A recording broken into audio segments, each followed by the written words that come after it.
Why is it that when we're young, we want to grow up and do great things, but when we grow up, we want to be a child again? Well, in this little mini-series, I'm going to embrace the wild child in me and do some reviews of things I loved in my youth. Welcome to the first episode of Youth Reviews. If you're my age, chances are one of the TV programs you grew up with was the Nick Jr. show Blue's Clues. Just about everyone on the face of the earth knows about Blue's Clues, but for those of you under rock dwellers, I'll enlighten you. The show was about a guy named Steve and his little blue puppy dog named, Blue. Blue would love to play this game called Blue's Clues. This is where she put her paw print on 3 objects, which would help the viewers solve a little mystery, such as what did Blue want for a snack, why was Blue sad, who was their new neighbor, and so forth. Steve would jot down the clues in his handy-dandy notebook and return to his thinking chair to solve the mystery. There was a lot of opportunity for the kids to participate. I'm sure almost every kid my age remembers shouting at the TV to point out a clue.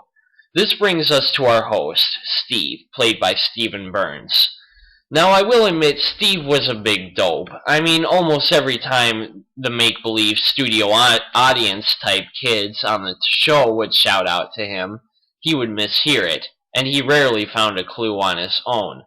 But Steve was awesome. He had a magnificent sense of humor. He was really friendly. He didn't let the fact that he was working with an almost entire cast of animated beings distract him, and he had a wonderful singing voice.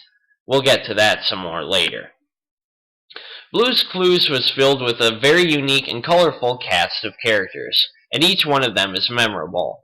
There's Blue, of course, but then there's the other objects around Steve's house. There was Side Table Drawer, who held the handy-dandy notebook, the French Mr. Salt, Mrs. Pepper, and their children, Paprika and Cinnamon, Shovel and Pail, Slippery Soap, Tickety-Tock, and of course, Mailbox, one of my favorite characters. From the awesome Mail Time song to his sweet Brooklyn-type accent, Mailbox was a lot of fun. Blue and Steve probably had the coolest magical-type power, too. It was called the Blue Skidoo.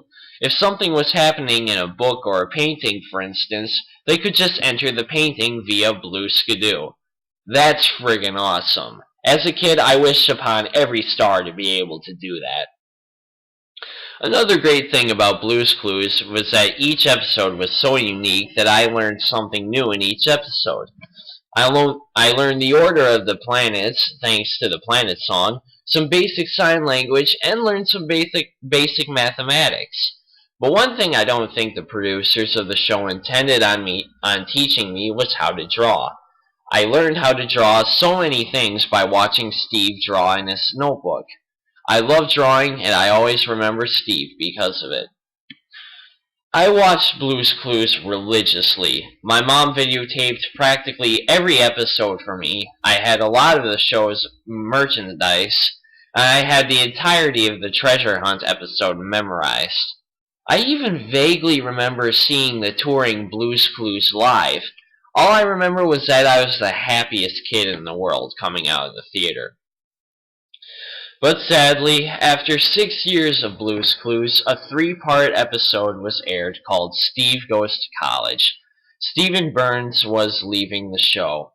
Remember how I said he had a really strong singing voice? Yeah, he left the show to pursue a music career, which, by the way, he does a really good job with, and you should totally check out his stuff.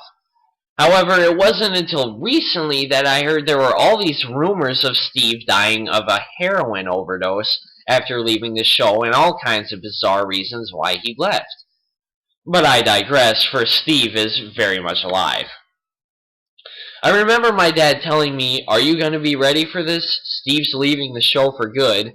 It's going to be sad." Defiantly, I said, "Dad, he's got to go to college. It'll be okay." Well, guess what happened? I bawled my eyes out. With Steve gone, the show would never be the same. Now, for those of you that don't know, you may be wondering, well, how did the show continue? Well, Steve's baby brother Joe, played by Donovan Patton, moved into Steve's house to play with Blue. Joe was okay, I guess, but it just wasn't right. It wasn't Steve. He was too fast on finding the clues and wasn't as good of an artist or singer. What I will give him was that he had a much cooler handy-dandy notebook. I might even still have one modeled off of it lying around. The funny thing was that my parents and my aunt and other adults thought that Joe was so cool. My dad always said he had different colored shirts.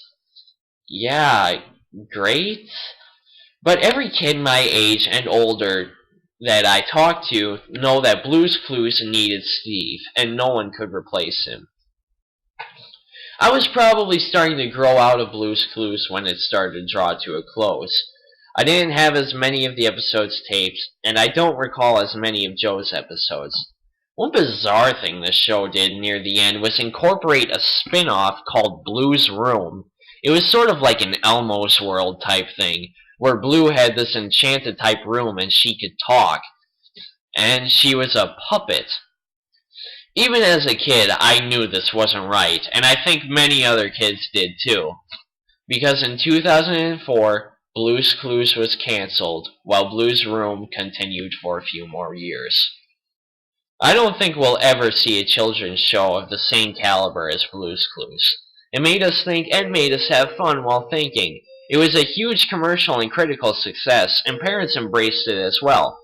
It's a real shame because Nick Jr. itself has never really been the same since. I know a lot of people think that Joe killed the show, and although technically there's some truth to that, that's still really harsh. I just don't think kids were ready to accept anything that would replace Steve. Steve was the heart and soul of Blue's Clues and made the show a memorable staple of my childhood. The show still really holds up well today, so I would definitely recommend watching it with little kids or for a trip down memory lane.